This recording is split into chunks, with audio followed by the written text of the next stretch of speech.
Hello and happy April 7th. This is Good Friday. It is the Friday before Easter.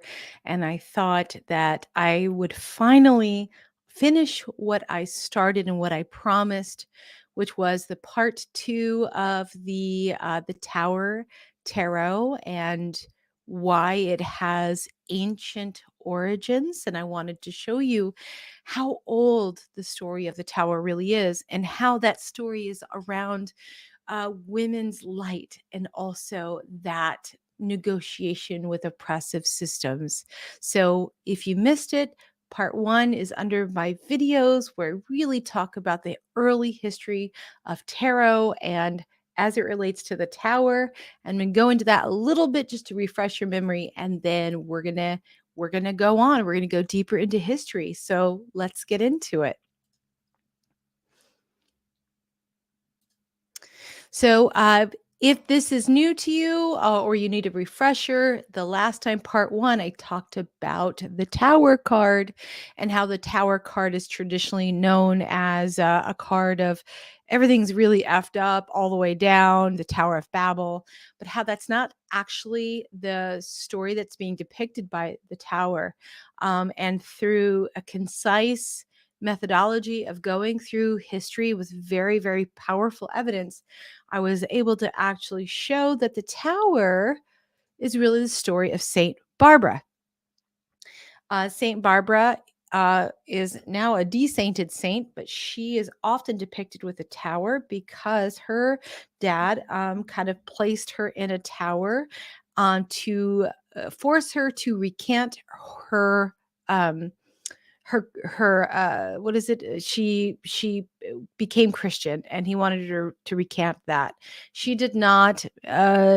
Terrible things ensued, and she became a saint. And the father who did terrible things to his daughter was struck by the lightning of God. And how Saint Barbara actually has so many fingers in the modern world that we actually don't know. But I also believe that the story of Saint Barbara is even much older and has ties to Easter, which is actually going to be on Sunday. And I'll show you those ties. So Rapunzel is the maiden of the tower. Saint Barbara is the precedent of that. The story of Rapunzel came later. But when we study oral history and folklore, we look for number one, how common the story is, how many versions of that story is, and where those stories are told through time. And that gives us a sense of how old that these stories or these memeplexes, which is the woman in the tower, um, hold through time. So how do they do that? Folklorists use something called the Aarne Thompson Uther Index. And and so what it is a way of categorizing all of this oral history over centuries and centuries and centuries. And so we start here with what's called type 310, and that is the woman in the tower. And when we trace woman in the tower stories, we see a huge distribution of this story. And throughout Europe, there are so many versions of Rapunzel. We have Personette. We have Golden Hair, who has the golden hair. Petri, I can't even pronounce that. Petronella, the white cat, the fair Angola, Prunella, Blonde Beauty. Now, the thing you need to know about this is there's often a theft that kind of unlocks all the things that happen afterward. It typically includes a very beautiful woman with golden hair who's stuck in a tower. And this golden haired woman in the tower, I want you to remember that because that has really, really ancient origins. So here are just some of them that we would see throughout Western Europe from about the Renaissance on. You can look up any of these stories and you'll see how similar they all are. And that comes from another memeplex or another type called type 870, which is Princess Entombed. Now, this is just a princess that's locked up. She may not necessarily be in a tower, but could be, may not necessarily have the long hair as a part of her power or a part of her destruction, depending on the story. But what we see with Type 870, and this actually follows across Mediterranean into the Arabic Peninsula, and this is a memeplex where there typically is a story around a prophecy. So Danae, which is a Greek story, King Acrisius asked the oracle of Delphi whether he would have male heirs. The oracle told him that he would never have a son, but his daughter would, and that he would be killed by his daughter's son, his grandson. So at the time, Danae, I guess that was his wife or consort. She was no. Is that the daughter? Maybe that's the daughter. Sorry, Danae was childless, and so the king put her in a bronze chamber, which was constructed under the court. Needless to say, the prophecy still happened despite all efforts to not be killed by his grandson. We see the story also in Irish mythology, Ethniu. And so there was a druid's prophecy um, told to Baelor that he would also be killed by his own grandson. And so Ethniu was actually imprisoned in a tower away from all contact from men. And as you can guess, locking the woman up in a tower or under court did not change the prophecy.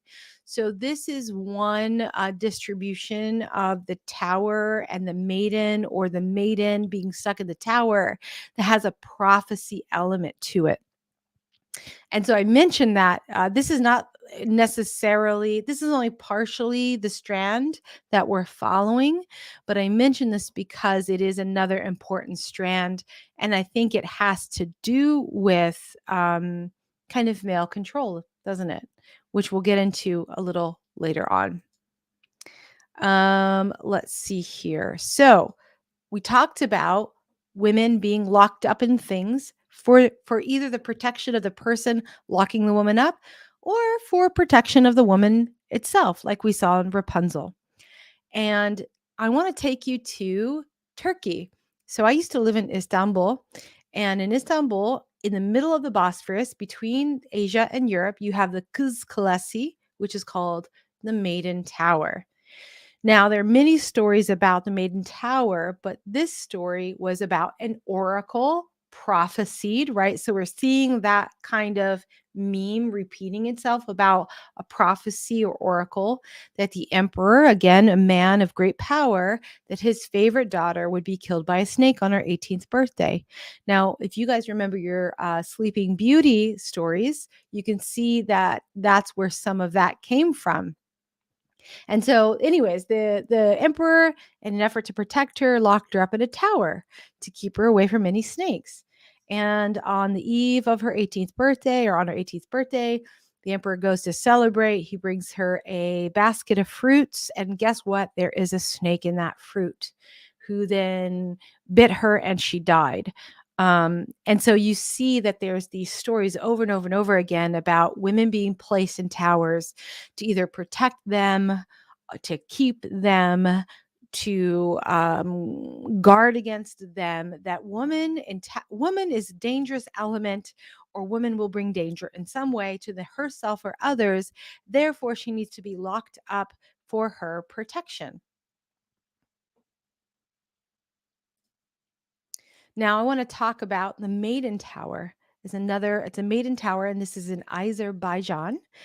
And this the foundation of that tower was built in the 4th to 6th AD. And it was built before the Islamic conversion of the people. And so what we see here is a Zoroastrian story about a fiery-haired girl. And here we see a very different story emerge. And if you look at the image, does that not look like the tower? Does that not look like the tower card that we all know and love? It certainly does, doesn't it? And so, anyways, the story of the fire haired girl is that in this fire temple, because fire and the worship of fire and the sun was huge in Zoroastrian and before that, which we'll get to, the people there were being besieged by an evil general and they were running out of food. They were starving. And so they started to pray to Ahura Mazda, which was the main god of Zoroastrianism, to please help them and heed their prayers. On the next day, a holy fire fell down from on top of the fire temple tower. And in that fire walked a beautiful girl out who had fire colored hair. Does not sound like Saint Barbara? Doesn't that sound like, you know, the story of lightning striking the tower? But this time it is in a helpful element. So they get down on their knees. They're like, thank you, thank you. She's like, don't worry about it. Give me a sword and helmet. I'm going to have to hide my hair so the general doesn't know I'm a girl. And she goes out the gate to battle the commander and she bests him. And he goes, you win. Who are you? And in a real Eowyn moment from like Lord of the Rings, she pulls off her helmet and she's like, I'm a woman. And he goes, oh my God, you're a girl. You're so beautiful. You're so brave. If all the girls are like you, I'll never take you over. Please don't kill me. But in fact, I've actually fallen in love with you right now. And so they get married happily ever after. And so you can see that even though there are these stories of women being entombed or kind of locked up in towers and stuff, you also see that there's a story here about a woman from light coming to save the day that has a tower aspect to it. And before Zoroastrianism came to Azerbaijan, in the Bronze Age, which was 3300 BC to 1200 BC, there was the cult of the sun. And that was a big, big deal. And so I surmise that that flame haired girl coming down to the tower to save the people is an older sun goddess. That older sun goddess that kind of got reformulated and rewritten over as they moved from a more pagan sun worshiping, sun goddess worshiping pantheon to one that was more patriarchal in scope. And we really see the linchpin of how these stories actually connect by looking at Latvian pagan myths. And in Latvia and that part of the world of Scandinavia, this is some of the most unadulterated language that helps scholars make these connections that they can't necessarily make into deep time. So, a Latvian solar myth, her name was Sale, and she was known for sometimes she was known as hanging on a rose bush or an apple tree. Red berries were associated, the color red, red apples, red roses, red berries, and also the colors of gold. So she'd wear shawls of gold, she'd have a gold costume wearing a sparkling crown. And if you go back to all of the Rapunzel stories, you will see that there's a great emphasis on those women at the top of the tower having golden hair. I think that that is a very ancient artifact of the actual solar goddesses of iniquity. Now, this is the piece that I found that I felt was the linchpin. So in the 1300s, missionary Jerome of Prague spent 3 years trying to turn Lithuania Christian. And he recounted a myth that he heard from other villagers, this story where Saule, the solar goddess, was kidnapped. She was held in a tower by a powerful king and she was eventually rescued, but it took a giant sledgehammer. And so, as you can see, there are these ongoing stories of the light, woman of the light being held in the tower. That woman in the light being held in the tower, um, either to protect her or she comes out to save people from the tower. And we see these versions of this story over and over and over again. So it was this story right here about Sally being kidnapped and stolen and put in the top of the tower where she had to shine with the tower is directly correlated to Saint Barbara. And Saint Barbara is correlated to the Tower tarot card that we all know and love today. It's that old and that amazing, guys. So, contrary to a lot of pagan belief, in early European and Indo-European stories, solar deities tended to be goddesses, not gods. And so here's a list of a bunch of them that I found. So we have a Finnish one, a Sami one, which is Laplander. We have in Ireland, there's an Irish one. And so I pointed out that Aarne is sometimes represented by a red mare. Isn't that interesting, right? Red mare, red apple, red berries, that you see the color of red and the gold color throughout over and over and over again. You have Sol and Suna, which is Germanic. You have Shapash, which is it's Canaanite. And Shapash protected her children from snake bite. Now, if you remember, like the Canaanites are from like modern day Syria and also Eastern Turkey. And remember, Kalesi, the girl in the tower, was killed by a snake bite. This is not an accident. These are all ways that you could tell the history of the evolution of these stories. We have Gun Ana, which is a Turkic solar goddess, Nuha, pre-Islamic South Arabian solar goddess, Shams, also a solar goddess, Arena, a Hittite solar goddess, which brings us all the way back to Sehul, the sun maiden, which we actually don't know much about her, but she's a Proto-Indo-European goddess. And she is connected to the goddess of the dawn, which throughout all of these stories, they're often used interchangeably. They get confused, or the dawn goddess helps the sun goddess, but there's a lot of information on this. So, Jesus, I have no idea how to say this name, is as old as 4,500 to 4,000 BCE. This is where it all kind of begins. It's one of the oldest goddesses we know of within the European history. It's one of the most ancient deities. As you can see, goddess of the dawn and sun maiden sound very similar to the Azerbaijani flame-haired goddess on the tower, right? Sounds very similar to Saule, which is the Latvian sun goddess, also put in a tower. And this goddess of the dawn here has connections to Hindu mythology, like the Usas in the Rig Veda, telling you that this is ancient, ancient, ancient, ancient. And she has a direct influence on the Baltic sun deity Saule, which we talked about.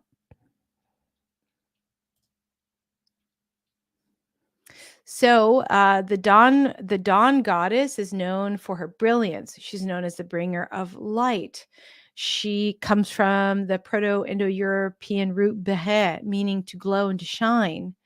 And so we also see how that's connected to Saule here, and how she's portrayed as waking up red or in a red tree during the morning. We talked about that with the red apples.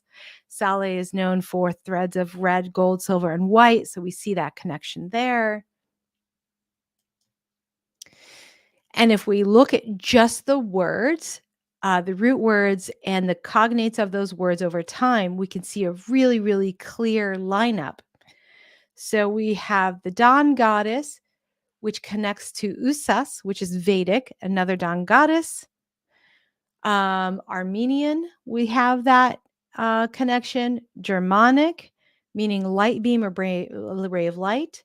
Old Norse, Arvandil, We have Old English, Arundel, meaning dawn, a ray of light. Those of you who have read, um, what's the name of the, I'm talking about, I just mentioned it. The one ring to rule them all. You know what I'm talking about. Same word.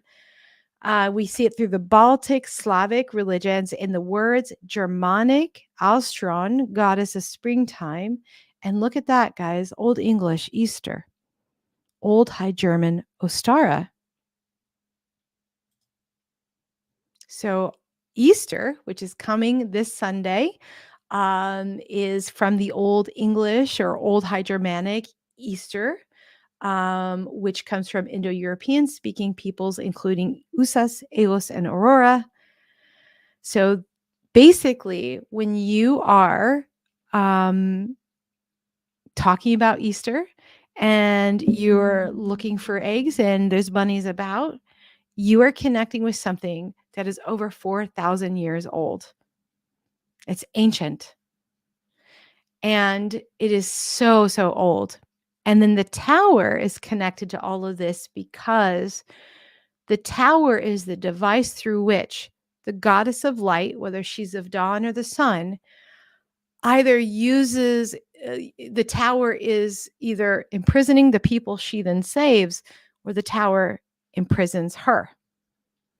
And that imprisonment has to either do in controlling her, right? And if we think about the idea of the tower. What does the tower look like?